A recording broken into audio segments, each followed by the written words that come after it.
Hey guys, Pat from Aeroflow Performance here. Today I'm going to talk to you about reverse rotation turbochargers and why they're important and why you might want one. So one of the main questions we get is, what's a reverse rotation turbocharger and why do I need it? So effectively, a reverse rotation turbocharger, which is this one right here, it's a mirror image of a regular rotation turbocharger. One of the reasons why you would want reverse rotation turbochargers is really an aesthetic thing. So you want symmetry with your build. If you've got a twin turbo V6 or V8, any V configuration engine, it's going to give you that symmetrical look. So as far as popping the bonnet when you're at a car show or judging or anything like that, it looks nicer rather than having one going one way and then the other going the other way.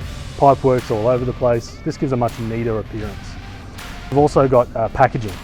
So depending on what side of the engine the turbo might mount on, when you're talking an inline engine, the reverse rotation sometimes will give you better clearance, reduce the amount of bends that you have with the piping, and also, again, there's an aesthetic look to it as well.